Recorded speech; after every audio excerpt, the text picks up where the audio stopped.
Hello once again. My name is Carl Vella from the World Business Council for Sustainable Development. Thank you for joining our webinar today on business leadership on climate action and building resilience. The webinar today is being recorded.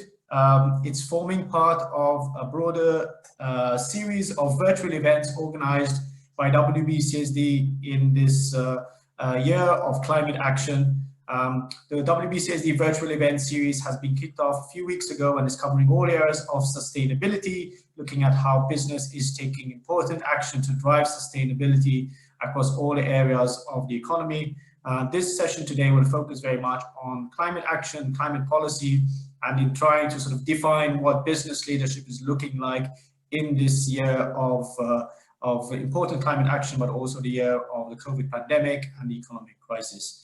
So if we could go on to the next slide, please. As I said, my name is Carl Vella. I am your host for today.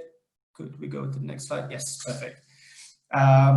So my name is Carl. I lead the work on climate policy in the World Business Council for Sustainable Development. We will have a couple of housekeeping slides before getting stuck into the webinar today. The first housekeeping slide is basically, as I mentioned, the session is being recorded.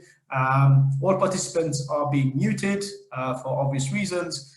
We will have a panel debate coming later on, and we really encourage the participants on this webinar today to provide feedback and to ask questions to our speakers. We encourage you to do this through the chat function of the webinar. So please convey your thoughts, your feedbacks and questions to the speakers through the chat function. Let's go to the next slide, please.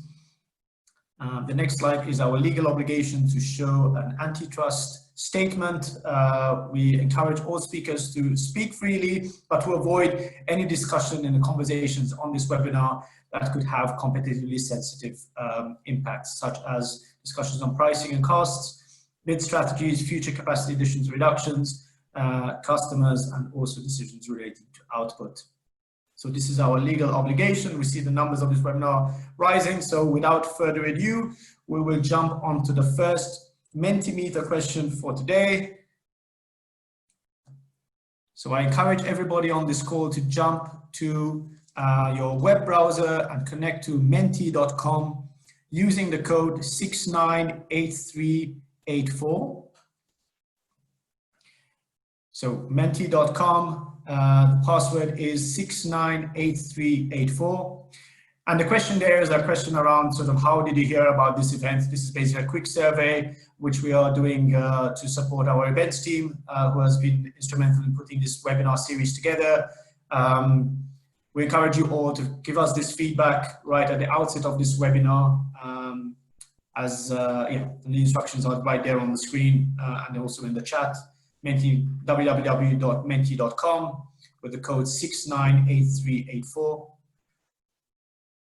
We're seeing the numbers of respondents going up, 14, very good. We'd like to see a few more. We will have a few more Menti questions later on, so this is a little bit of a warm-up also for what we will have coming up.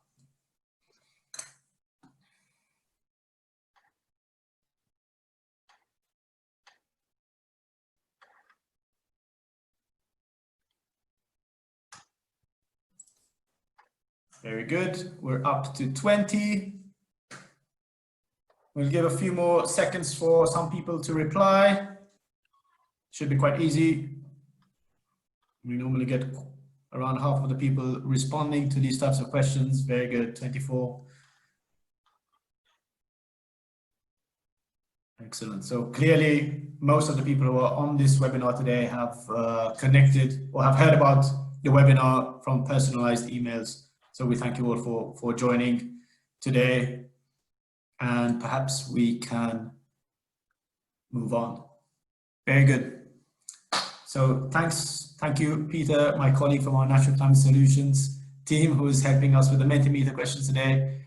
Very good. Let's jump back to the slide deck for today. We have quite a packed agenda for this webinar. Which is only 1.5 hours long, so we'll really try and get stuck into the substance right away. We will have 3 major parts to this webinar. The first is a keynote intervention on the urgency for business climate leadership in the decade of delivery. This keynote will be delivered by WBCSD's Managing Director for Climate and Energy, and the CEO of the Women Business Coalition, Dr. Maria Mendiluce. We will then follow up with a panel discussion on business climate leadership in action, and then another panel discussion around the key policy enablers. So what are the key policy instruments that will help accelerate climate action and build climate resilience? So we do have a packed agenda. We encourage you once again to feed your questions and input into the chat function. And without further ado, we will jump on to an intervention from Dr. Maria Mendiluce, the Managing Director for Climate and Energy and the CEO of the Women Business Coalition. Maria unfortunately could not be with us this afternoon, so what we have is a recorded intervention from Maria's speech this morning, her keynote speech this morning at a similar webinar. So I will be sharing my screen and hope that you can all follow the intervention right now. So.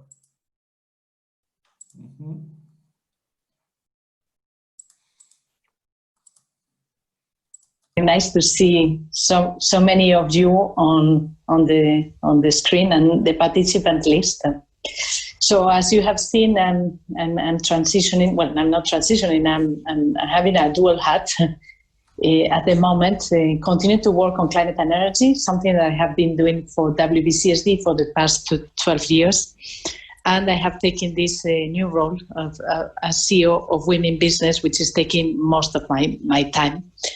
And I'm very pleased to be in this call with Nigel Topping, who was the predecessor, the former CEO of Women Business, and now the high-level champion for the COP26 presidency. So I cannot thank enough Nigel, and he knows that on how much he has done for Women Business and where he has placed the coalition. And so my role is much easier than it was for him, because I can just try to improve what he has greatly done in the past few years. So this is a really important time for climate.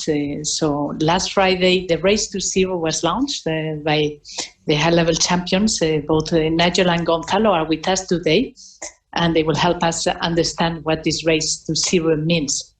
There's lots of ambition and commitments have been quite substantial in the past years. And what we are trying to do is that we are all trying to go towards the same goal, which is to reach zero emissions as soon as possible. And WBCSD has launched the SOS 1.5 framework also last Friday, which is the roadmap for companies to get to net zero. We are trying to help companies understand what it is that they need to do. And while on the Low Carbon Technology Partnership Initiative, the emphasis was more on the technologies, may I ask people to mute their lines if they can, because we're hearing some background noise. So while the emphasis of LCTPI was on the technology, on SOS 1.5 we're looking at what are the activities that companies need to do at the strategic level. So it's not only about the climate action, but how do you integrate those climate action within the company, the strategy, procurement practices, HR, relationship with stakeholders, etc. I do highly encourage you to read the report and to give us feedback and to see whether what we have put together after consulting with more than 30 companies makes sense to you. This comes in a moment that is quite is kind of dramatic for society and the world today, with the COVID pandemic hitting. And while some countries in Europe are starting to see, the end of the tunnel, other countries are still in the middle of it. I hope that you're all safe and that you are taking care of your close ones. The COVID pandemic will go away, and we know that, even if we don't know how it will go away still. We know that the climate change pandemic is still here with us for a big time, and we need to do as much as we can to build back better. So Build Back Better has been a theme that we started to advocate for in the past couple of months, and it has taken a lot of traction. So Build Back Better means that companies need to internalize the risks, both environmental, social, and of which climate change is a big risk, into the company reporting. And the work that our colleague Rodney Irwin is doing with Lloyds and Look in redefining value is very important, because it's helping companies be prepared to report according to the TCFD recommendations. The pandemic has shown us that it's important to listen to science. And science is telling that of the systemic nature of the risk that we are confronting, both COVID and climate change, that can have enormous impact in the full society, economic, health, environmental, etc. And so we need to listen to science and to act upon. And that's why Race to Zero, SOS 1.5, and many, many more initiatives are pointing into that direction. Also, COVID and climate change are closely interlinked, because we have seen the connections, the impact that air pollution can have on health, that climate change can have on people's health, and the impact that is also having on the conditions. So while it's a horrible number to be highlighting, there are around 400,000 people that have died because of COVID-19, of the coronavirus. And we know that there are 7 million people that prematurely died every year because air pollution. So I think we need to fight coronavirus, but we have a bigger fight, which is air pollution, climate change, where we all ought to work together to do so. Another important aspect that is part of the Build Back Better narrative, and that we'll hear more and more from member companies, is talking about the connections. We need to build back better. Countries are going to put millions, trillions of money into stimulus packages, and how can we direct those packages to solutions that will prevent us from the big crisis, which is climate change. And we need to remind ourselves that some of these low carbon investments can bring more jobs than conventional investments. And there is a very important advocacy movement towards channeling those investments to the green recovery and to climate action related actions. In fact, 25% of the money that the European Union announced a couple of weeks ago on the recovery packages and the new investment framework of the European Union is going to go towards climate change activities. And that's quite a lot of money, because we are talking about 1.8 trillion euros to be spent in the next cycle. And last and not least, it is important that we build back better to build a more resilient society. At WBCSD, we worked on resilience a long time ago. It was back in 2011 when we did some work on building resilience in the power sector. And at that time, what struck me is that actually companies can build resilience. They know how to do it. They can come back to normal operations quite fast, as we're seeing also in this crisis. But if societies, if the communities where they operate cannot come back to normal life, then they will suffer enormously. This is what we're seeing in COVID, and this is what we can see also with the impacts of climate change. So building a more resilient society, it's a fundamental part of the Build Back Better messages and the activities that WBCSD will undertake in the following years. So it is very important as we discuss, and I think this group is a group of, we all think quite alike, and we reinforce each other's and we build upon each other's messages. And we see as part of Women Business that there are three main pillars of action for business. We need to act on ambition, so set ambitious targets. We will hear more about the Race to Zero and other targets. We need to activate action. We need to accelerate action because we need to reduce emissions by half in the next decade. And that's not easy. That's transformational change. And for that, we need to act individually, but also collective. And that's where activities like the one we are planning to do on SOS 1.5, but the work that my colleagues are doing on the energy solutions, on the agriculture solutions, on circular economy do contribute to this transformational change that is needed. And then we need to advocate. We need to be consistent on how we advocate in different forums. So the companies are going to be under much more scrutiny to make sure that you are saying the same thing in all the forums, and that it doesn't happen that often. Sometimes it happens that the headquarters will say something, and then in the countries people will say different things, and you're going to be scrutinized, and you have to be careful of that, and track those interventions and ensure that you have a consistent advocacy messages, and also not only in what you say as a company, but also in the organizations that you belong to.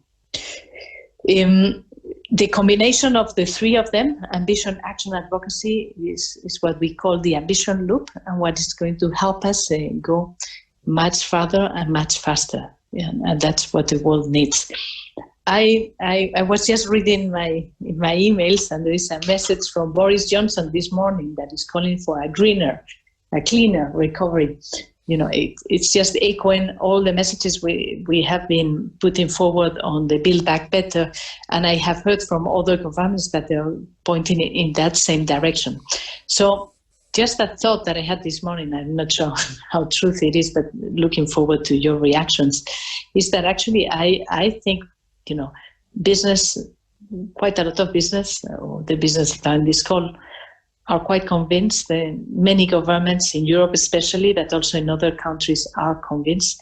But now we need to bring this message to the SMEs and to society, and to those that think that actually, building back better and building a low carbon future, it's more expensive, it doesn't make sense, we need to survive. And all those messages are the ones that we need to fight against with good arguments and with good data. And so this is the last point that I want to bring to this conversation.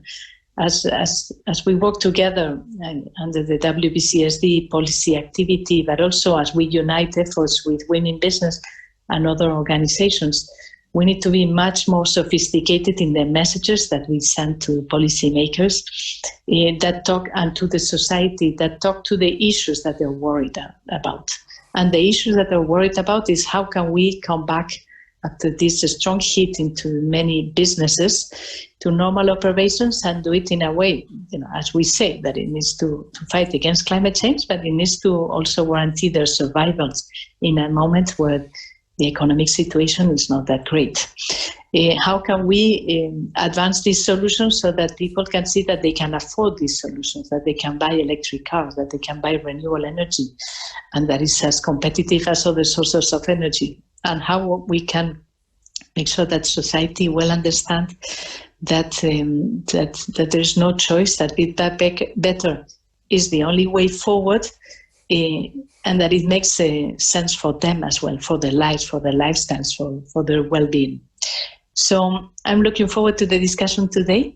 We have a lot to work in the coming months, even if even if we won't see each other in physical meetings, these Zoom calls, and I have to congratulate the WBCSD team because they all happen like really smoothly. We need to better work together in making sure that these messages are brought forward to the countries, to the cities where you're operating, so that we can help politicians and business build back better. So thank you very much, and over to you.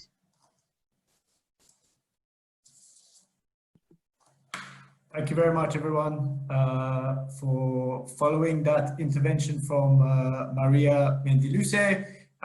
We are now going to jump on to the second Mentimeter question of the day. So we're looking at the current level of business climate action and leadership in one word or phrase. So for all of you who are on the webinar, we encourage you to join menti.com using the code 698384, 698384. And in one word or phrase, tell us what you think is the current level of business climate action and leadership as we are today. I'm going to let the Mentimeter run for a few seconds. I encourage you all to take part.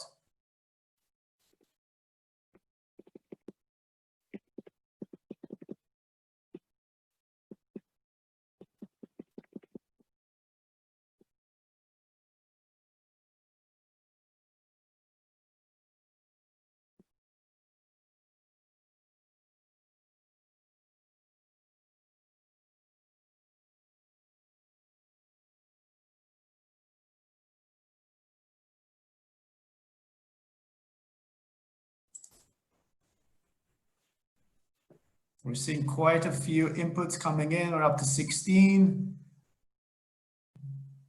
Must say the phrases there are not too great: insufficient, mediocre, limited. So although we think that business action is increasing in its impact and its ambition, there's still quite a few people who think that more bold action is needed. Very good. So we encourage you all to feed into this Menti question. It's quite an open question, so feel free to feed in whatever you like. It will actually help us in sort of shaping also the discussion that is coming next with our great panelists. Inconsistent, inadequate, limited, energized and hopeful. That's something we can perhaps all identify with. Very good. So we're up to 48 people feeding in. Greenwashing. Interesting. Very good. So perhaps we have, yeah, over 50 people who have now fed into this Menti. I think there is a good sense of, let's say, business action is improving. There is, greater ambition being shown perhaps than what was shown in the past. But the big words that I'm seeing popping out are limited, greenwashing, insufficient. There's a lot more work to be done. And so perhaps this is a good segue into our first panel discussion of the day, where we will actually try and dig a little bit deeper into what business climate leadership in action means today. We have some great panelists. The session will be moderated by our friend Kiran Sura from PwC. We will have some great speakers, including Gonzalo Munoz, the Chilean high-level champion for COP25, Mr. Jonas Roos from Bloomberg New Energy Finance, the head of sustainability research there, and Ms. Virginia Covert, global director for supply chain sustainability at AB InBev. Very good. So thank you all for joining, and I'm going to hand it over to Kiran. But before doing so, I once again remind you that if anybody following the webinar has any questions for the panelists, feel free to write them in the chat, and we will be channeling them through to our moderator as the session goes by. Over to you, Kiran. Have a great chat. Thanks, Carl. I was definitely on the more optimistic spectrum of that poll. I need reasons to be optimistic. A very warm welcome to everybody dialing in and to my fellow panelists. I hope you're all keeping safe and well in these very challenging and turbulent times. Before I hand over to our first speaker, Gonzalo, I just wanted to offer a few opening remarks. Speaking to our clients at PwC and reading the wealth of material that there is online about COVID was a stark reminder that for the last decade at least, scientists and various global risk reports have been warning us about pandemics. We've received the warnings, but there has always been something more important focusing our hearts, minds and efforts, be that cybersecurity, the financial crisis, or threats to terrorism. And we knew that the pandemic was going to be a global problem. We knew that it could be big when it hit us, but what we didn't know was when it was going to hit, and that has left us ill prepared. Governments weren't prepared for COVID, and businesses weren't prepared for COVID. And now that it's upon us, I think it's abundantly clear that the economic and human costs have been beyond what we could have ever imagined. Maria highlighted in her opening remarks all the many ways, all the many parallels between the COVID pandemic and climate change. So we absolutely can't lose sight of what is required to avert dangerous climate change. We all know that we don't have the luxury of time. Therefore, we need our leaders to double down on commitment and action now. I mean, we all completely also understand that right now businesses are focused on survival and governments are focused on economic and human recovery. But we can't lose another decade of inaction that we did after the global financial crisis of 2008. And I think what we're seeing is businesses and governments are waking up to this very fact. And again, Maria talked about systemic risks to operating models. And over recent weeks that we've seen examples of renewed commitment to climate change. Last week, we saw the IMF, WEF, and the Prince of Wales launch their Great Reset agenda, which is calling for greener, smarter, and fairer growth. We saw the launch of the UNFCCC High-Level Champions Race to Zero campaign, which Gonzalo will hopefully talk more about shortly. And very recently, the UK Prime Minister himself has come out affirming the UK's commitment to green recovery in response to over 200 top UK companies, including PwC, calling for the government to build back better. And of course, our host, WBCSD, are leading the SOS 1.5 initiative. But of course, we know that it's going to take real action to convert these words and these pledges into actual action. And I can't think of three better people to talk to us about climate leadership than our panel speakers today, Gonzalo, Johannes, and Virginia. So without further ado, there are two questions I'd like to put to each of our panelists. What does climate leadership look like to you? What are you seeing, or what are you doing or observing across the corporate world in terms of climate leadership? And secondly, what can businesses and governments do to build and promote climate leadership across policy and advocacy? So Gonzalo, I'm going to hand over the virtual floor to you. Thank you very much, Kiran. Thank you for the World Business Council for this opportunity. And I think that, I mean, as you said, we're all resonating with the same sense of urgency that is set by the pandemic. So I also expect that everybody here is safe and healthy and already thinking about how are we going to recover back better. Understanding that for many of us, and I'm a businessman here in Chile, in Latin America, part of my sense of urgency is about first preserving the life and the health of the people with whom we interact, starting with the team, and then our clients, our customers. Then, of course, it's about preserving jobs. It's about, in many cases, in many countries, remember that, as Maria mentioned properly, in some regions of the world, the pandemic is just peaking, and Chile and Brazil and Latin America is one of those regions where we don't see necessarily in a clear way when it is going to start going down. And in that sense, sometimes this is about a problem of hunger, a problem of access to the very basic needs. That connected to the conclusions of the Mentimeter, that the activity or the action from the business sector is highly insufficient for most of us, and probably if you open that question to the general population, it would probably show much more about greenwashing and all of the other words that we would like to erase from the language, but mostly through action, right? Well, in those circumstances, while we have a massive crisis related to health, the economy, and safety, when we have seen a lack of credibility from the business sector. At the same time, as it was very properly highlighted, science has taken a massive role. A little bit more than, almost 2 years ago, the IPCC launched their report about 1.5 degrees.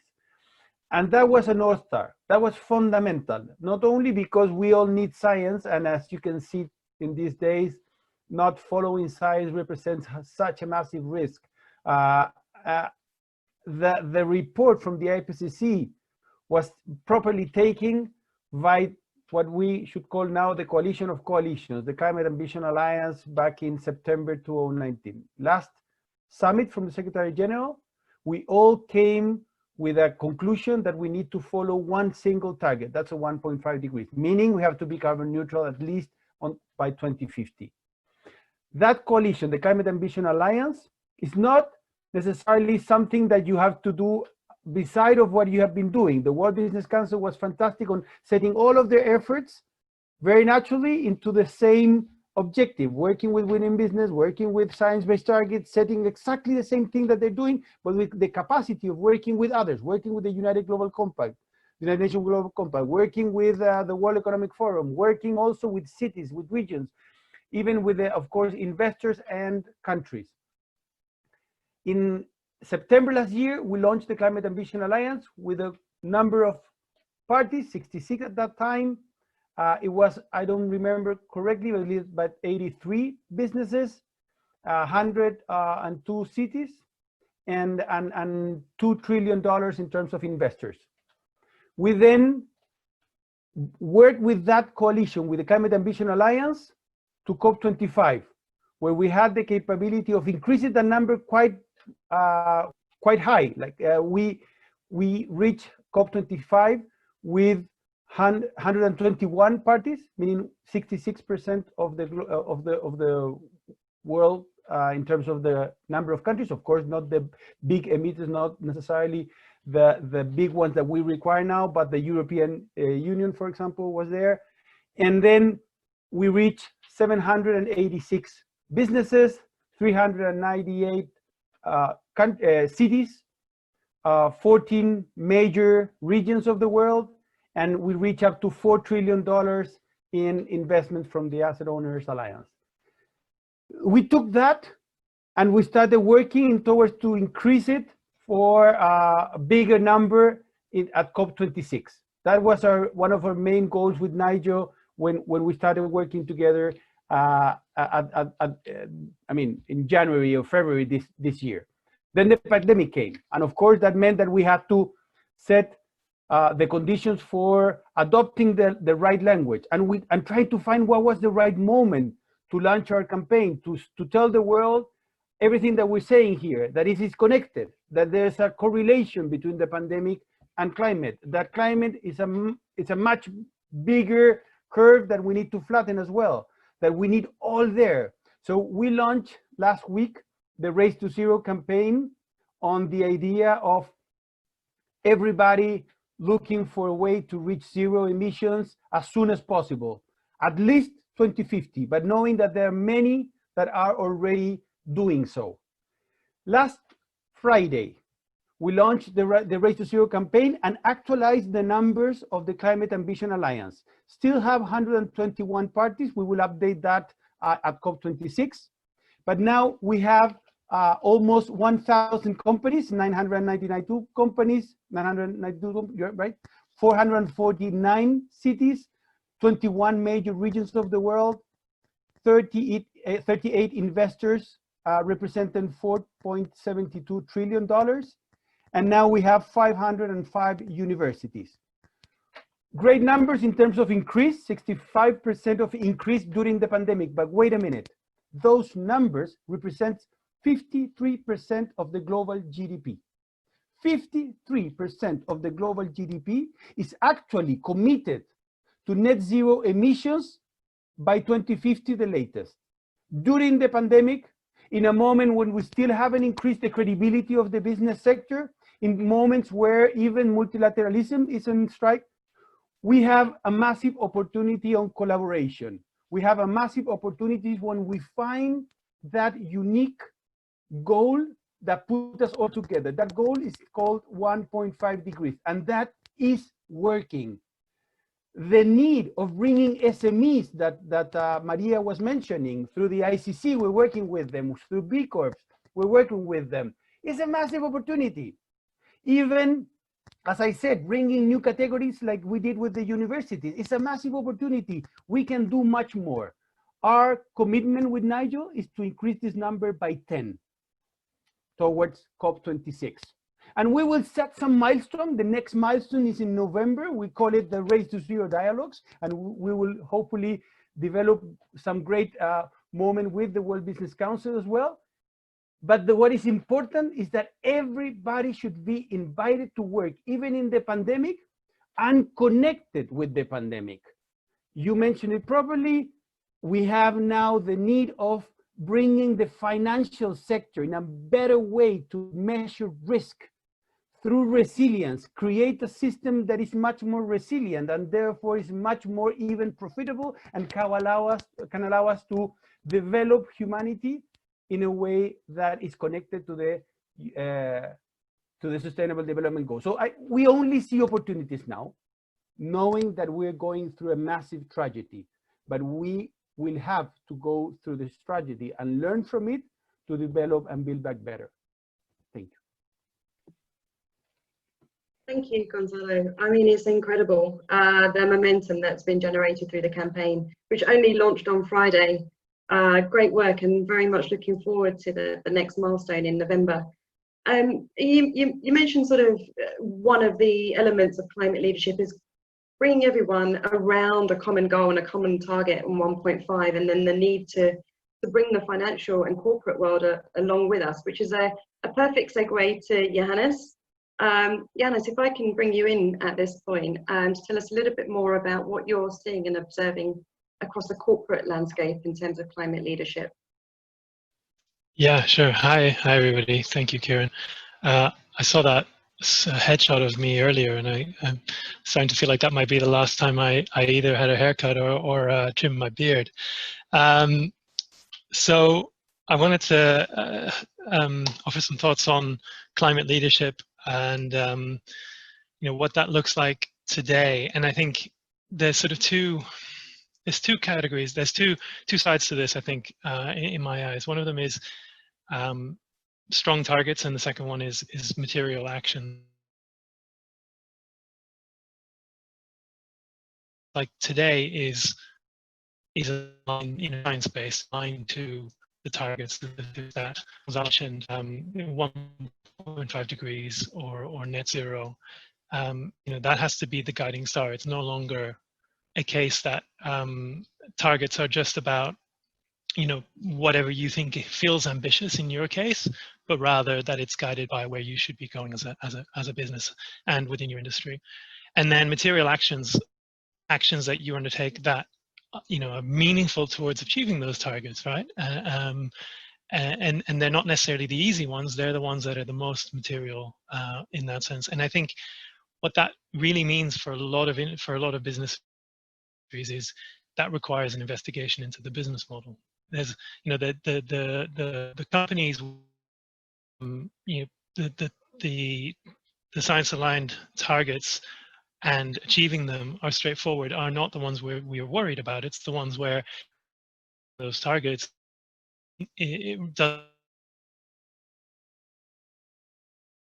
and how it works. So whether that's the oil industry or heavy materials or refining, etc. There's a lot of industries where the current business model does not go together handily with achieving those targets. Certainly with the existing economic technologies that are out there, and so that might mean placing bets on future technologies as well. So climate leadership today, I think, in terms of businesses, can engage with frameworks like which I think is a framework that gives you gives investors and gives outsiders a real trust in the quality of the target, and the TCFD in terms of communicating to investors why climate action matters to your business.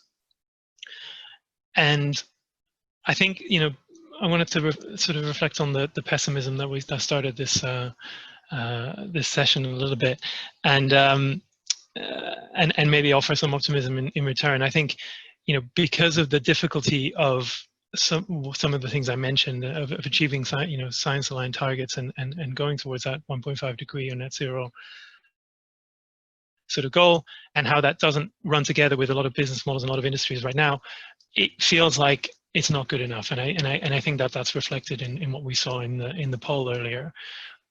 But from a more optimistic perspective, I guess, BNEF, Bloomberg NEF, we've kind of made our business out of looking at things that are early on the adoption curve and trying to figure out when they will go and when they will hit the steep part of the adoption curve, and trying to track that. And the thing is, it always feels like it will be a long way away when you're early on the adoption curve, but it switches very quickly all of a sudden. And being able to predict that moment, not saying that we do, but we do help you understand where that where that might be coming and keep track of it.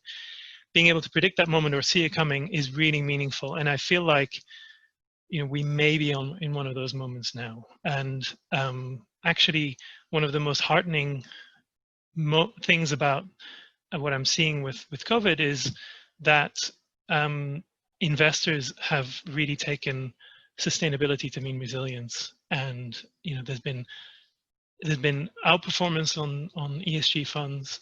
There's been massive inflows towards ESG funds. Investors are really starting to see this as not a nice to have in the good times, but a must have even in the bad times, or especially in the bad times.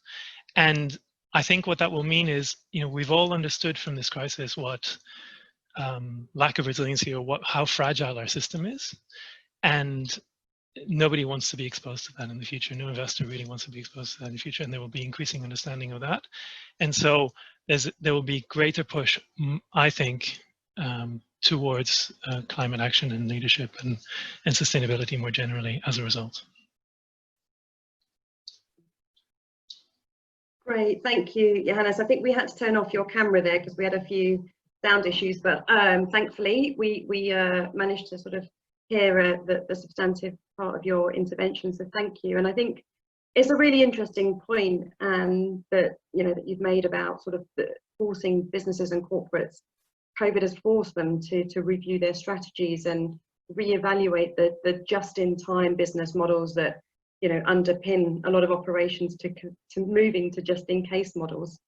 And so that sort of leads me nicely onto our last sort of panel member, Virginia, who focuses on supply chains. And I think, Virginia, one of the things that the pandemic has really done is shine a magnifying torch on systemic risks and how vulnerable all of our systems are to systemic risks like the pandemic and, of course, climate change. So it'd be great to hear a bit more from you about the work that you're doing in your organization around sort of responding to the climate emergency. Sure, thank you, Kieran. One of the things that, before I start, I mean, I really always have to remind people, in case they're not familiar with AB InBev, we are the world's largest brewer, and we brew beers like Budweiser, Stella Artois, Corona, and about 500 other brands.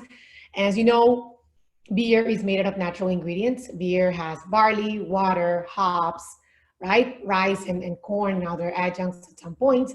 So it's something that we are very rooted into local communities, and we understand the importance of of healthy environments.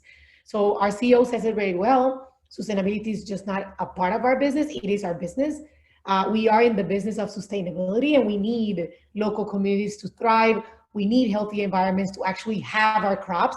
So we do understand our risk, both in terms of water, in terms of yield, and the risk that losing a crop in 1 year does to our business and to our consumers and to everybody, because we have more than, I think it's like more than 80% of our supply chain is completely local, from the ingredients down to the whole logistics supply chain. So I really want to echo what Jonas said. We do think setting a target is the first part of the journey. After you set a target, you need to operationalize, and you need to do it in a way that is local, that it's real, and that you need to start now. If you have a target for 2030, you have a target for 2050, we see a lot of businesses just like setting a target and, okay, we'll wait for things to happen. Things are just not going to happen. You need to push the boundaries. You can do this in different ways. In our company, we have targets every year. I mean, they come from all the way from the senior leaders down to manager, supervisor, and every level in the company. And that obviously incentivizes people. Depending on how each corporation works, that would be different. And then we've done amazing things. We started saying in 2017, when we signed up for RE100, that we hoped that we were going to be at 60% by the end of 2021, I think it was. We closed 2019 with 61% of our volume contracted at a local level by bringing additionality to the systems. So we're looking at country by country, and we've been able to install and to close contracts in countries where we actually initially thought it was going to be very hard. So we have included China, Russia, South Africa. So countries that initially we thought were going to be more challenging, we are being able to install renewable capacity. We have electric trucks in every single one of our zones in the world. We launched electric trucks in South Africa this year. We have, we're waiting on, because of the pandemic, there's been a little bit of a delay, but we're waiting on 20 trucks in Colombia with Auteco over there in Colombia, which we're going to deploy in 3 major cities. We signed, we actually applied to one of the grants in the state of California. We launched 20 trucks with BYD as well last year in late November, early December. And we've been doing this all over the world. I mean, they are pilots, but as pilots start scaling up, we've been going faster than we initially thought. So that's one thing. And then the other thing is, you first set your targets, then you operationalize, and then you need to mobilize, right?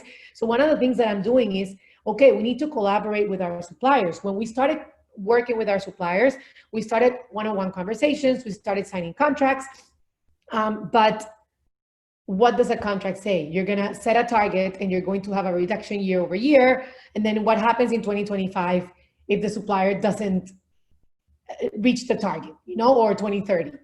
We've already bought from them every year. So what we're doing now is we need to mobilize and collaborate. So I'm going to echo here also what Gonzalo said, the importance of collaboration. And the importance of collaborations, initially we're doing it with our supply chain because that's where we can impact the most. Again, where is your material impact? So we're looking at industries. If you think about my supply chain, yeah, it might not be very big. We're talking about 32 million tons of CO2. We're looking to reduce around 5 million by 2025. Great. But if you look at it, it's broader because I mobilize my aluminum can suppliers who can mobilize my can sheet suppliers, and they can mobilize our mining guys from the guys that produce the ingot, right? So as you start mobilizing, you are going to have a bigger impact. So we created a platform called Eclipse that is basically targets towards that. It's targeted towards towards target setting, best practice sharing, and collaboration projects, and obviously education. Why education? Because there's a lot of myths. We still have suppliers that think renewables don't have a positive business ROI, or that electric trucks are not feasible, or that we bring facts. I mean, we learned from one of our suppliers that 20% of the trucks in the United States are completely idle, going on back and forth empty. So how can we collaborate with our shared supply chain to make things better and work at least with our small but fairly big supply chain to mitigate that impact? And then the other way is with our consumers.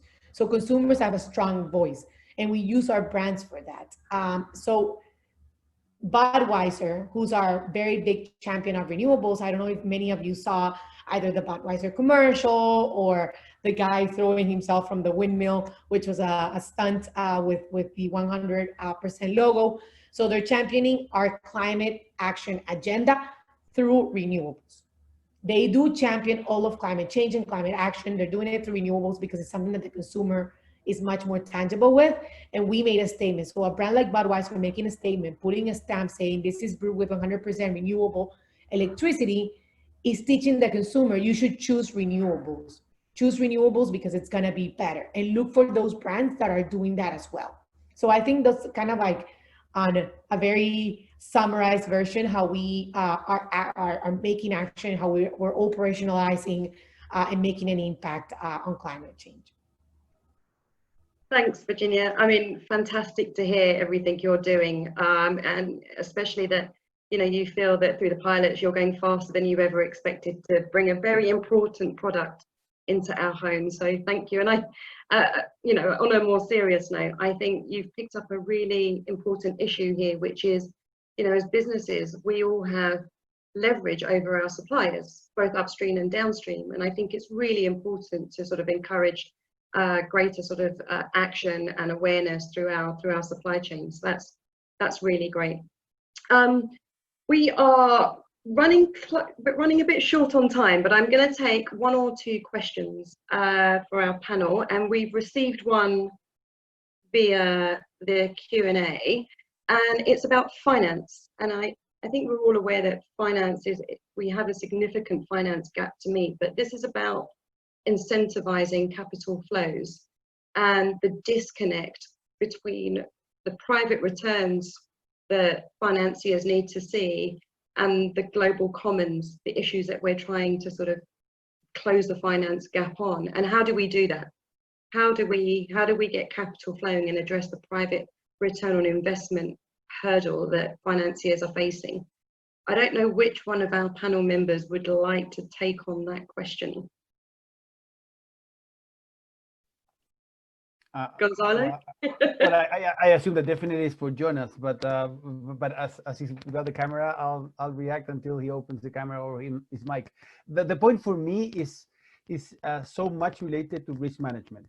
So the financial system has failed dramatically on setting the right standards for the consideration of risk in every kind of assets, of activities, and that is also related to the need of setting a new culture internally in the financial system, where the short-termism is affecting us in that way. Is the short-termism that has no capability of using the right way to measure the risk of the financial system, and therefore consider the right metrics. I mean, for so long we're asking ourselves the wrong questions internally in the financial system, and therefore acting in the wrong way. That's what I meant while bringing more resilience, or even the resilience mechanism and metrics into the financial system will allow us to measure the risk in a different way and evolve in the right way. Jonas, I saw you open your mic. Yeah. Thanks. My camera, I think my upload is a bit limited, so it's either speaking or seeing, and in this case, probably better speaking, especially with all the facial hair going on. So I think 2020 was meant to be the year of ESG investing, I think, and you know, it's surprising though that, you know, in terms of mainstreaming kind of investment investing into some more sustainable businesses, it's surprising that the myth of impact or return is still one that very regularly needs dispelling. You know, very tired of hearing it. I'm sure most people are, but it's worth mentioning every time because there are loads and loads of investors out there who still don't think that you can have a positive impact on the world without giving up some sort of financial return. So that's the first thing, is that is slowly going away. And I think that this crisis has in some ways helped, because the theory has always been that, or one of the suggestions has always been that that ESG investing doesn't necessarily outperform in a bull market, but it outperforms in a bear market. And we've just had a bear market, and we've kind of shown it that ESG has outperformed. So it's a more resilient investment, and that's going to be valuable.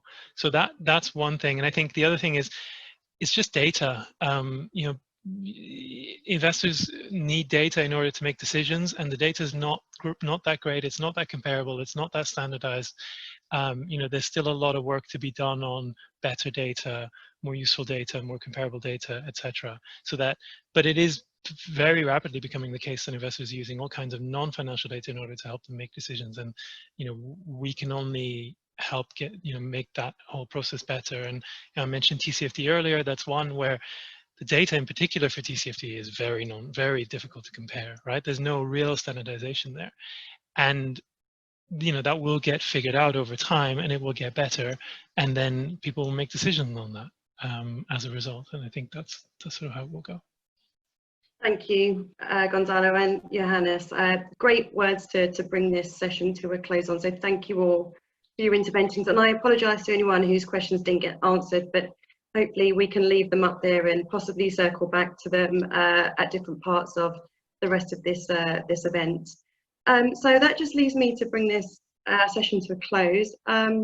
Before I do, I just wanted to pick up on one issue that Gonzalo briefly touched on earlier, and just relating to events that we're seeing in the US and that have quickly spread right across the world. And that's that issues such as COVID and climate change are going to affect different parts of society disproportionately. We know there was a recent study in the UK last week that Black, Asian and minority ethnic communities are being disproportionately impacted by COVID. And I think, you know, both the climate crisis and the social movements that we are seeing both have their roots in exploitation, whether that's exploitation of the planet or exploitation of people. So what we really do need to make sure of as businesses, as governments, as societies, is that when we build back better, we build back better economically, environmentally, and socially, and in a way that is inclusive and just. So I just want to now bring the panel to a close. Thank you again to all our wonderful speakers for your interventions. It's been really fruitful, and thank you to WBCSD for hosting this webinar, and to you all for dialing in and listening virtually. Thank you all. I'm going to hand back over to you now, Carl. Thanks, Kieran, and thank you to all the speakers who have spoken in this first panel discussion for today. A really strong virtual clap from my side, virtual round of applause from my side. We will be going into our next panel discussion in a few moments, but before that, we're going to jump onto the final Mentimeter question of today. So I encourage you once again, all of you, to whip up your cell phones, head onto your browser. www.menti.com is the website. The code is 698384. And the question we're asking everybody on the call today is which policy instruments will have the most impact to drive systems transformation, economic transformation to a 1.5 degree world? And we've put quite a few on the screen, so we're asking you to pick your top 5. And that would serve as an important sort of segue into our second panel discussion on climate policy instruments and measures.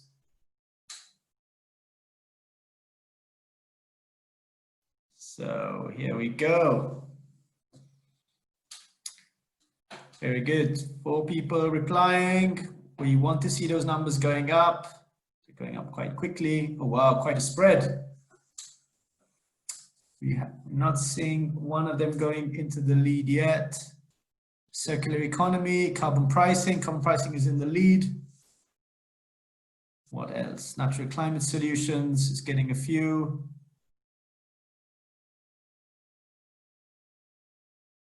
Disclosure, TCFD got mentioned a lot today, both in this morning session and also this afternoon. I had a lot of people talking about the importance of disclosure.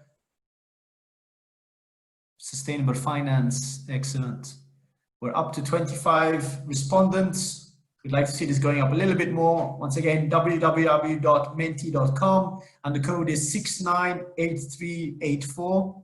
We're starting to see a little bit of a clear leader in carbon pricing, and this is both perhaps expected, but also encouraging to see the importance of carbon pricing still resonating well.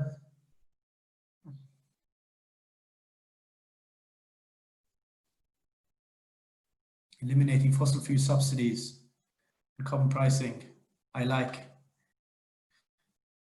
Very good. We'll just give a few more seconds before jumping into our last panel discussion for the day, for a few more people to feed into the Mentimeter question. Pick your top 5. So you do have quite a few to pick from. And this would serve as important input also to start flavoring the discussion in our panel. Very good. Give it a few more seconds. Anybody else? We're up to 32, 33.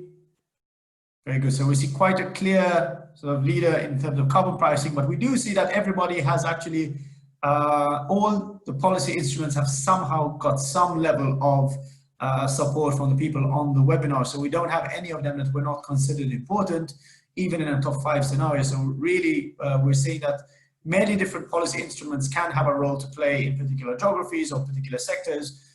So this is also encouraging to see. We see a strong lead, let's say, lead or push from the side of, let's say, carbon pricing, sustainable finance, TCFD, circular economy, and fossil fuel subsidies removal. So that is also very, very interesting to see from our end. So yeah, we'll jump into the next panel discussion. I've got a great panel of speakers in the panel discussion which will focus on the key policy enablers to accelerate climate action. I will moderate this session myself, and I have a great set of colleague speakers who will be on this session. I've got with me Mr. Thomas Lingard, who is the Global Sustainability Director on Climate and Environment from Unilever, Ms. Mary-Kate Bullen, who is the Sustainability and Communications Director at New Forest, and Mr. Raul Ivan Alfaro Pellico, who is the Sustainability Manager at Acciona. So I'd like to welcome all our panel speakers into this debate. And perhaps the first thing I will do is I'm going to cheekily take the last question that was put on the screen in the chat function from Mr. Simon Petley. Thank you very much for that comment. I think it's actually a really good, insightful comment that Mr. Petley has contributed to the chat. Is actually, we saw quite a pessimistic outcome at the start of the webinar in terms of sort of measuring or gauging the level of climate leadership right now. And we do see quite a lot of action from corporate sector in terms of scaling up action, taking commitments, working to really accelerate action in their corporate emissions, but also in the supply chains. But obviously the global challenge of climate change remains with us. So perhaps the first question I could put, and perhaps I'll paste this question to Thomas Lingard from Unilever, is when we consider the fact that business is stepping up and that there is a bit of a disconnect between what is needed for climate action, what the science tells us is needed, and what is going on out there in terms of action. What do you think are the key policy instruments or the key policy enablers that would help us get on track with a 1.5 degree world? Thomas.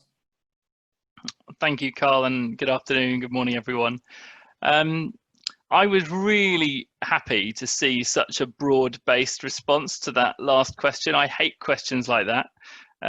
We are dealing with an agenda which is fundamentally systemic. And actually, that list only really had the very narrowly defined climate policy kind of levers that we tend to talk about in these circles. And I think, as others have said today, you know, that if you sort of peer up from the climate policy bubble to what's happening in the world out there, this is an absolutely transformational moment, I believe, in the history of human civilization. And I think, you know, it's been bubbling along for some time, and we've seen moments a bit like this before. But I think we've reached a point where the kind of capitalism that only worries about one type of capital is largely accepted to be, you know, defunct. People are scrabbling around for a new version, but, you know, we're just making do with the old one until we've got something better.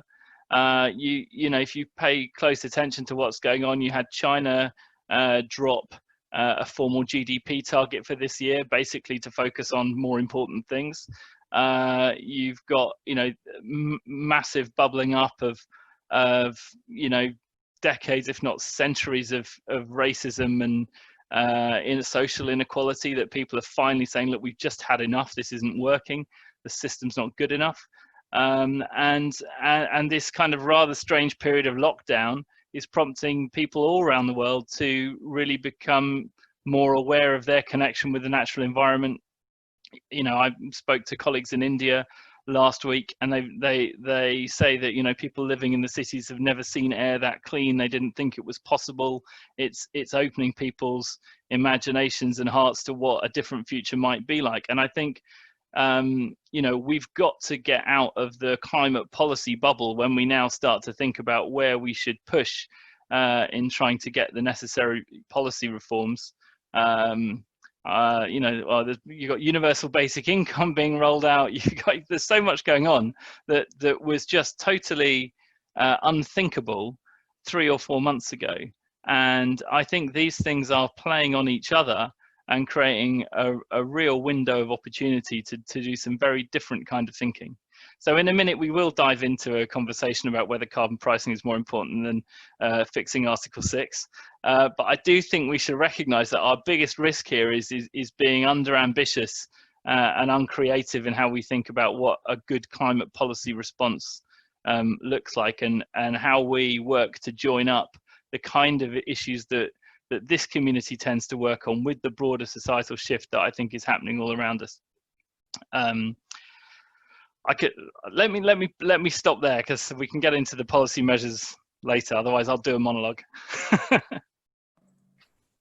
Thanks so much, Thomas. But yeah, I couldn't agree with you more that now we're really at sort of this important crossroads in terms of how humanity decides to go forward, and how we really try to, you know, get out of this crisis in a better way, and perhaps, you know, framing it not so much on the climate policy, but framing it more under, let's say, entire economic policy. How do we get out of this? How do we develop society in a better way? And I think, as Maria mentioned in her intervention this morning, the climate crisis is one that is looming. It is there. We're all seeing the threats, and perhaps, you know, not only framing it under the setting of climate policy, but talking about, let's say, entire economic resilience, not only from a private sector point of view, but really trying to build resilience in the entire economic system to future shocks, not only pandemics, but all the shocks that we can anticipate to come from the climate challenge and from this growing inequality across communities. And I think the responsibility for us as kind of climate policy people is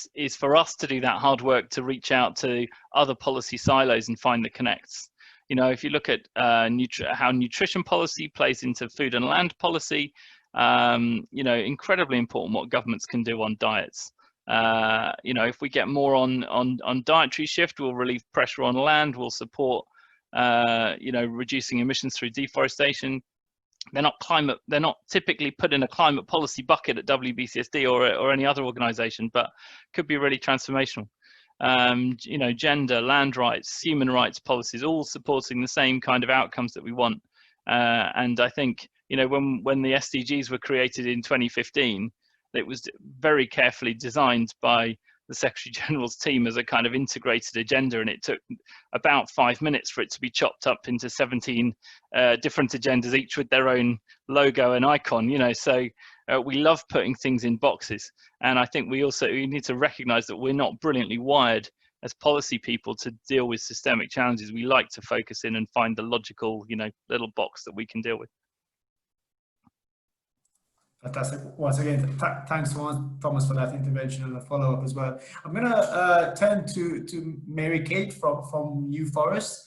Mary Kate, a question to you, but also perhaps you might also want to react to what Thomas has just shared with us in terms of taking a full society approach to climate action, but perhaps also something from your side around what you see as, let's say, the types of policies or the types of initiatives that could have long-term lasting effect in terms of driving the right type of investment in a sustainable manner. Mary Kate.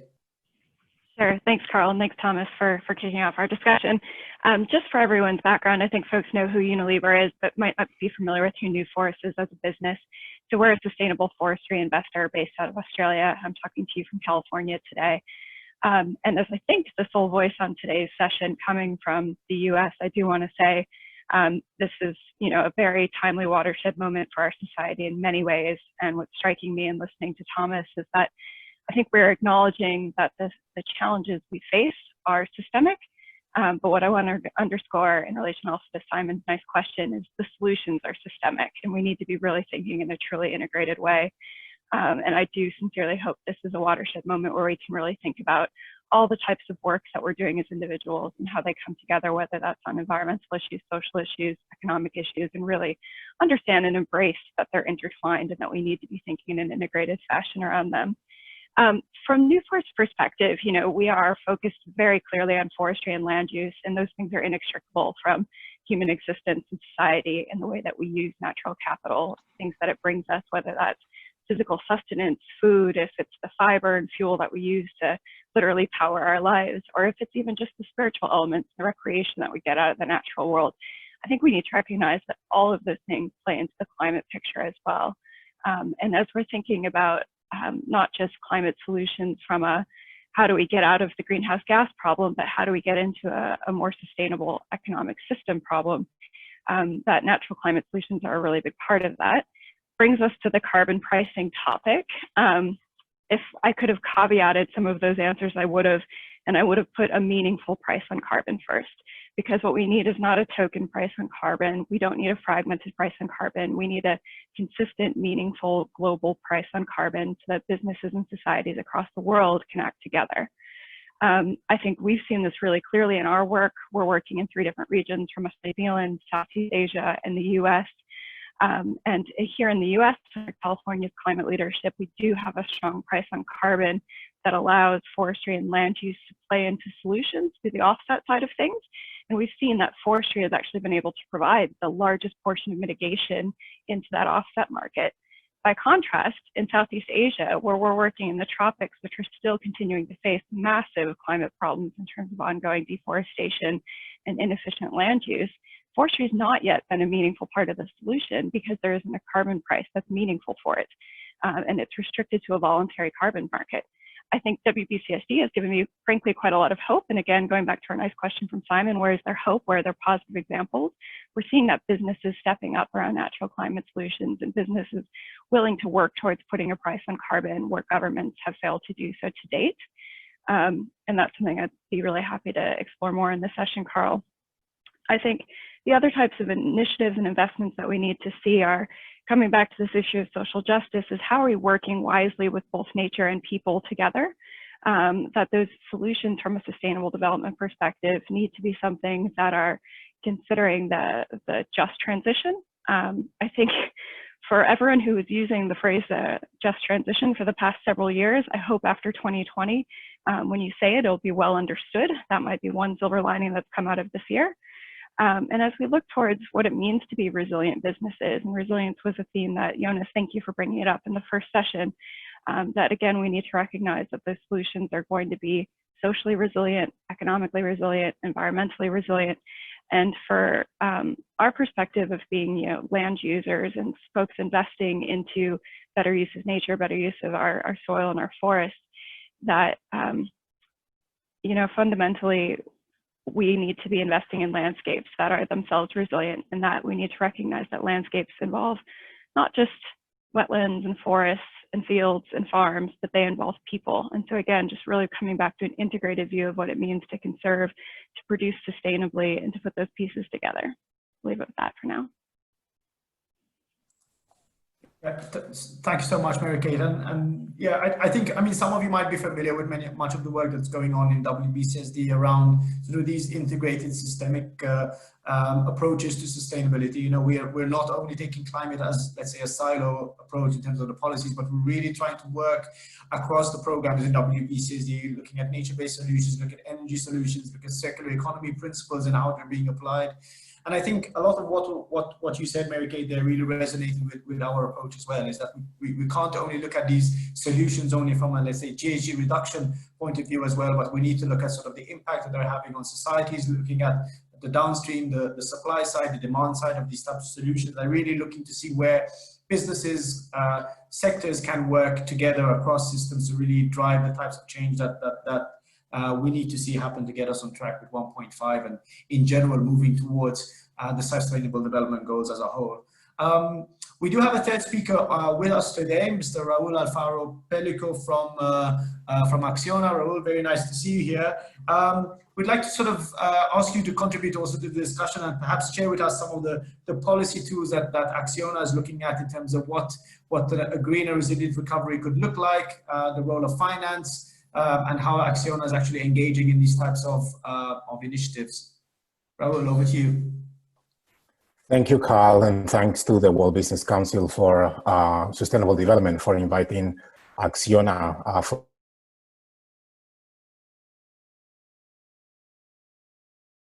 familiar with our company. We are a sustainable infrastructure company with presence in up to 50 countries around the world, and with a clear focus on sustainability.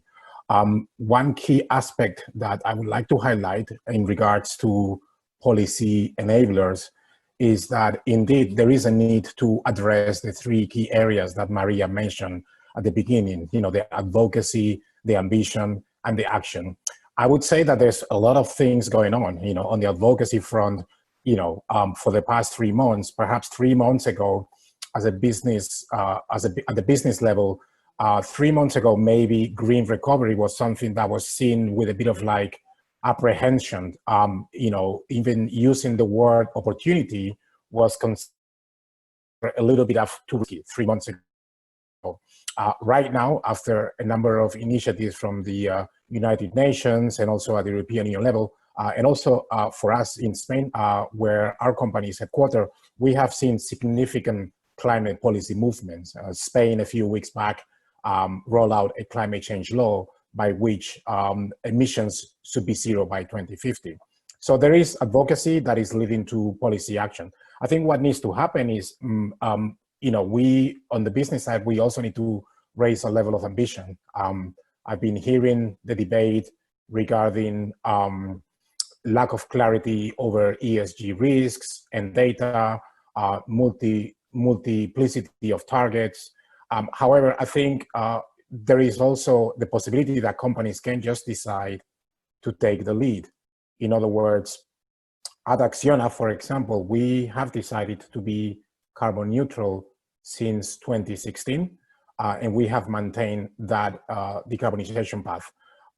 We are also avoiding 30 million tons of CO2 emissions per year, and we have also set science-based targets in accordance to the 1.5 degree targets, whereby we are going to, and we're planning to reduce 60% of our scope 1 and scope 2 emissions by 2030, and then 47% of our scope 3 emissions by the same moment.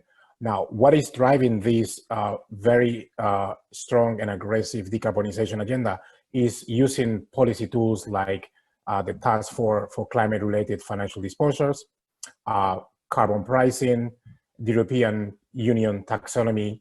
And I think behind this, I know that there is always this need for policy certainty. In other words, TCFD at this point is at the level of recommendations. There is a lot of discussion on that, but it's relatively not compulsory around the world. When you look at carbon pricing, a lot of the world attention is focused on what is going to happen with Article 6 negotiations at COP26.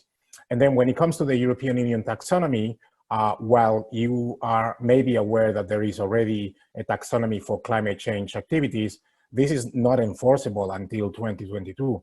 However, at the business level, Acciona has decided to apply the European Union taxonomy in the way we publish our financial accounts from 2019.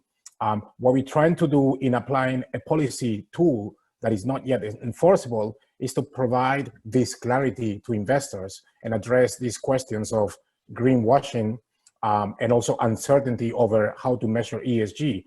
Essentially, we are applying a tool that has been approved at the European Commission level. It allows us to reflect how much of our investment is going towards activities that significantly contribute to climate change. 93% of our CapEx is contributing to that European Union climate agenda. In addition, we're looking at how much of our activities contribute and how much of our operating results, earnings before interest, tax and depreciation, contribute to that agenda. And by doing this exercise, 83% of our operating results contribute to this agenda. And then finally, when it comes to revenue, doing this exercise, applying the European Union taxonomy, we have been able to assess the level of revenue that contributes to that agenda, which is roughly 60%. For us, this is a move that we're making before this is enforceable. I think this really signals that in addition to the policy certainty that we all want, I think there is a point for business to take action and focus much more on the opportunity that these tools provide rather than the risks, the uncertainty. So I think in order to change that sort of like pessimism around climate and pessimism around the effectiveness of these policy tools, I think there is also a need to look at the opportunities that these tools provide. For us, being able to assess how much of our investments, revenues, and results contribute to that taxonomy allows investors to realize that when looking for a very green investment, a substantially green investment, they can look at our financial accounts and determine whether that is a stock worth investing. So let me just leave it there. Thank you. Thank you so much, Raul, and thank you so much for sharing with us all the great engagement that Acciona is also undertaking in terms of sort of really getting up to scratch on the TCFD and the taxonomy and really already implementing some of these measures. I'm going to go back to Thomas and ask a follow-up question to what we've asked sort of the speakers until now. We're seeing a much greater focus on efforts to bring the finance world sustainable finance much more aligned in terms of, you know, driving climate action in the right type of way to drive the right type of investment. For a long time, it was very much focused on carbon pricing and sort of driving the right type of investment through subsidies, for example, subsidies on renewables, etc. Now the conversation is much more shifting towards, let's say, TCFD, climate-related financial disclosure, you know, bringing risk in a much more visible, climate-related risk in a much more visible way. In the EU, it's going even further in terms of, you know, developing an entire European taxonomy for the right type of sustainable investment. Where do you see this conversation going, and what do you see the potential for the private sector to really help shape these policies in the right way in the coming months as we seek to get out of this economic crisis that is enveloping the entire global economy? It's a big question. I'll do my best. So look, I declare an interest in the TCFD. Our Chief Financial Officer, Graham Pitt-Kethley, is the Vice Chair, or one of the Vice Chairs. So we're very involved in that, been very supportive of it. I think the beauty of the TCFD is it is a, you know, it's a market-led approach. It's when you say risk, it's also opportunity. You know, risk in the financial sense is upside and downside. And it's really just asking you know, companies to disclose the financial risks and opportunities associated with climate change, be they physical impacts of a changing climate or transition risks. And the you know, the good thing about that is, even if you didn't believe climate change was happening, you'd have to recognize that lots of other people do, and that the world is moving in a direction of regulating carbon. So there's no reason why you shouldn't report on the TCFD framework, whatever you happen to think about, you know, the direction of travel. And it allows the market to take a bet on, you know, this is what you're planning for, this is what you think is and isn't going to happen, and therefore this is how your business is set up to respond. So it really is just driving a different level of transparency, which allows then investors to take their own view on whether a firm is acting, you know, in the best interests of long-term returns. So you know, that's having great pickup. You will have seen, I think, the you know, Canadians have put a requirement on companies receiving bailouts that they have to report in line with TCFD. It's a very easy requirement to impose on a company, and I think, you know, it'd be great if more countries around the world followed that lead. I do think it's also, you know, we have a lot of kind of private conversations with investors who are themselves trying to think through these systemic issues. And, you know, no framework is perfect for dealing with the system problems that we've talked about before. You know, financial investment assessments effectively run on discounted cash flows, which means that, you know, long-term negative impacts out some way in the future turn into a very small number in net present value. And so even when Unilever runs a 2-degree and a 4-degree scenario for what does that mean for our business on a 10-year time horizon, which would be considered a, you know, long-term horizon for a business like ours, it doesn't make that much difference, you know, the difference between the 2-degree and the 4-degree scenario, because obviously the temperature change isn't so different in a 10-year horizon. The policy and regulatory costs are not so different, not so material to Unilever. So there are, you know, the TCFD is, I think, the very first steps towards a much bigger understanding of how you'd have to rejig the financial system. But they are necessary first steps, and we need more people to be exploring, you know, how different scenarios play out for their business, and it also helps you to work out what would be required to drive investment in a particular direction. Thanks so much, Thomas. I'm going to ask a similar question to Mary-Kate. Perhaps a question more focused on, let's say, also as we're emerging from this, perhaps not emerging, but as we're trying to figure out how to deal with the economic crisis that's hitting us around COVID and the economic stimulus packages. Perhaps a question to you around sort of how are the conversations going on now with policymakers, and what are the types of, let's say, policy messages coming from business that are resonating strongly with governments in this era of climate ambition, but also this era of economic recovery? Yeah, absolutely. Look, I think anytime we start to talk about recovery, folks tend to naturally go towards infrastructure and how do we spend and how do we build up and how can we do this. I think that we've seen now a stronger call come out for that we build back better being the green recovery and a socially just recovery. And for us, I think we very specifically think that needs to be a nature-based or nature-driven recovery as well. And that this is really an opportunity for us to rebuild in a way that we put natural capital systems in place at the heart of solutions, and that we really think about what that means for a sustainable development model going forward. And that really it's our natural infrastructure that we need to be investing in, because we can't, reverse engineer ourselves out of this without nature at the heart of what we're doing. And that going forward will help us be more resilient to the future shocks and disruptions that we might expect, and which are, well, we certainly should expect, and they'll be increasing in severity and frequency under climate change and scenarios for sure. I think I'd like to just piggyback a bit off of what Thomas was saying in terms of thinking financially about climate change risks, and one of the sort of perils that we face in that, because I would really hate for us to see, the types of benefits that we could see coming out of the EU taxonomy, out of adoption of TCFD, just for people to find that, risk 20, 30, 40 years out is not coming back sufficiently to their bottom line today to drive action. I think that's a real peril of where we're going at, and that we might be going down the road of a whole lot of work and a whole lot of analysis that doesn't meaningfully shift markets today. And I think, again, this is why a really truly integrated approach is important, because we need to be thinking about what's happening to the broader stakeholders of our businesses and not just to the financial impact. So increasingly, just when we think about TCFD, bringing more metrics back in that are not wholly financially driven, but being willing to disclose what it means to your shareholders, to your stakeholders today, and not just to the financially driven metrics. I would say that's something that's been really challenging for New Forest as we look at applying TCFD. And I realize we're in a privileged situation of having a relatively straightforward supply chain considered, in relation to some of the businesses out there.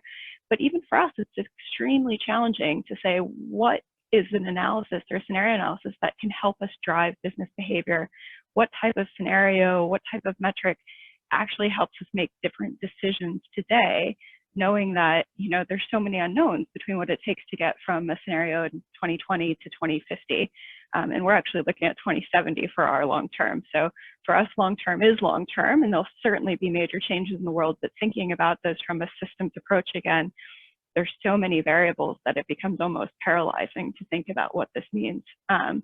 And one of the prompts you gave to us, Carl, in prepping for this was to not shy away from some of the challenges. And I do really want to say, I think scenario analysis is an extreme challenge for us. And it's really difficult to think about physical impacts and market impacts that are so intertwined, and that we really hope innovation and opportunity will help us all find a way through. But to be honest, many of us don't know what that looks like today. So that's just one I would point out.